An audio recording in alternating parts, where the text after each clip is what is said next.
Hi friends, this is doctor Shikha Gupta from Diva hospital and IVF centre Jaipur. तो आज मैं उन पेशेंट्स के बारे में बात करूंगी जिन लोगों को बार-बार बच्चे खराब हो जाते हैं। ये जो कपल्स होते हैं, इस तरह के जो लोग होते हैं, वो काफ़ी दुखी रहते हैं क्योंकि उनको बच्चे खराब होते रहते हैं। बहुत ट्राई करते हैं, नॉर्मल तरीका ट्राई कर लिया, टेस्ट ट्यूब बेबी ट्राई कर लिया, आईयूआई करा लिया, ये जाँचें करा ली, वो जाँचें करा ली, इस डॉक्टर को दिखा लिया, उस डॉक्टर को दिखा लिया, फिर भी उनकी प्रॉब्लम का सॉल्यूशन नहीं मिलता। आपकी बात बिल्कुल सही है। आप सही कह रहे हैं कि हम डॉक्टर्स जो हैं वो बच्चे खराब होने के कारण ज़्यादातर केसेस में नहीं जान पाते। अराउंड 60% केसेस में तो हमें कारण मिल जाता है, पर 40% केसेस में हमें कारण नहीं मिलता। आज मैं आपको जेनेटिक टेस्टिंग के बारे में बताऊंगी। जो जेनेटिक टेस्टिंग होती है वो एक तरह का टेस्ट होता है जिससे कि हम मिसकैरेज का कारण जान सकते हैं। हालांकि ये कोई रामबाण नहीं है कि ये टेस्ट कराने से हमें सब कुछ ही पता चल जाएगा, पर लेकिन ये काफ़ी लोगों में काफ़ी हेल्पफुल रहता है। और हम ये टेस्ट पेशेंट को तब सजेस्ट करते हैं अगर उसके 2 से ज़्यादा मिसकैरेजेस हो गए हैं।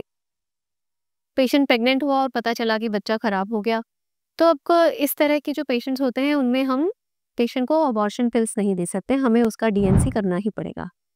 डीएनसी करने पर हमें जो भ्रूण प्राप्त होता है, हम उसकी जेनेटिक टेस्टिंग कराते हैं। उसके लिए टेस्ट होते हैं जिसको बोलते हैं क्रोमोसोमल माइक्रोएरे, और उसमें हम ये टेस्ट करते हैं कि उसमें कोई जेनेटिक प्रॉब्लम बच्चे को तो नहीं है। अब जेनेटिक प्रॉब्लम्स बहुत सारी होती हैं, कुछ स्पोरैडिक होती हैं, कुछ रिकरेंट होती हैं। स्पोरैडिक का मतलब हुआ कि जेनेटिक प्रॉब्लम निकली है, पर वो ऐसी नहीं है कि जिसकी वजह से बच्चा खराब बार-बार हो जाएगा या हर बारी बच्चे में वो जेनेटिक प्रॉब्लम निकलेगी। और कुछ प्रॉब्लम्स ऐसी होती हैं जो कि इस तरह की होती हैं जिसमें कि चांसेस हैं कि उनको बार-बार बच्चे खराब होते रहेंगे। तो ये जो टेस्टिंग्स होती हैं ये हमारे लिए ट्रीटमेंट में काफ़ी महत्वपूर्ण होती हैं। अगर मान लीजिए हमें कोई ऐसा जेनेटिक कारण मिल जाता है जिससे कि बच्चा बार-बार खराब हो सकता है, तो उस कंडीशन में पेशेंट्स को हम टेस्ट ट्यूब बेबी का इलाज समझाते हैं। अब मान लीजिए बच्चे की टेस्टिंग कराई और उसके अंदर ट्राइसोमी 21 आ गया, जो कि सब one of the common reasons है। तो जो ट्राइसोमी 21 होते हैं उसमें 21 नंबर के क्रोमोसोम 3 हो जाते हैं, इसलिए उसको ट्राइसोमी कहते हैं। अब हमें ये प्रॉब्लम पता चली कि उसको ट्राइसोमी 21 है, तो उसके बाद हम उसके पेरेंट्स की टेस्टिंग कराते हैं कि उनमें से कौन-सा ऐसा है, ज़्यादातर फीमेल्स में पाया जाता है। फीमेल्स में कुछ ऐसी प्रॉब्लम्स होती हैं जिसकी वजह से ट्राइसोमी 21 बार-बार हो सकती है। तो अगर हम कैरियोटाइप कराएँगे, अब ट्राइसोमी 21 एक ऐसी बीमारी है जिसमें माता-पिता का कैरियोटाइप होता है। मतलब उनके क्रोमोसोम्स को मोटे तौर पे स्टडी किया जाता है, क्योंकि बारीक में जो स्टडी होती है उसको क्रोमोसोमल माइक्रोएरे कहा जाता है।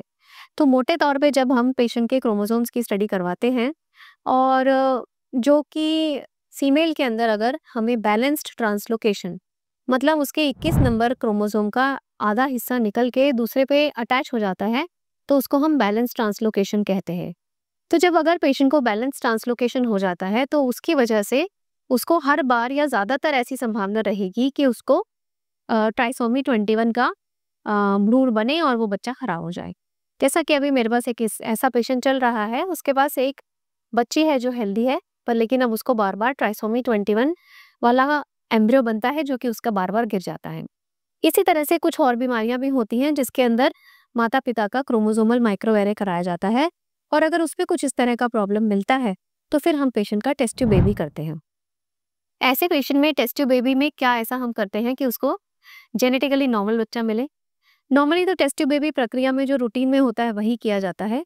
जब मरीज का भ्रूण बन जाता है तो भ्रूण को हम 5वें दिन तक ग्रो करते हैं, जिसको कि ब्लास्टोसिस्ट कहा जाता है। इस तरह के पेशेंट्स में पीजीटी-ए मतलब pre implantation genetic testing aneuploidy और सिंगल जीन डिसऑर्डर्स, जिसको कि पीजीटी-एम कहा जाता है, वो करवाते हैं। तो इन सब प्रॉब्लम्स में अगर कुछ ऐसा पता चलता है, जैसे मान लीजिए किसी पेशेंट के 10 भ्रूण बने, 10 भ्रूण में से हमें पता चला कि 5 तो जेनेटिकली एबनॉर्मल हैं, तो हम उनको डिस्कार्ड कर देंगे और जो 5 जेनेटिकली नॉर्मल हैं वो पेशेंट के यूट्रस में ट्रांसफर करेंगे ताकि पेशेंट को एक हेल्दी बच्चा मिल सके। तो टेक्नोलॉजी का ये बहुत बड़ा एडवांटेज है कि जिन लोगों को इस तरह से बच्चे खराब हो जाते हैं, वो अगर इस तरह से टेस्टिंग कराएं और कोई कारण मिल जाता है तो हमारे लिए पेशेंट का इलाज करना आसान हो जाता है।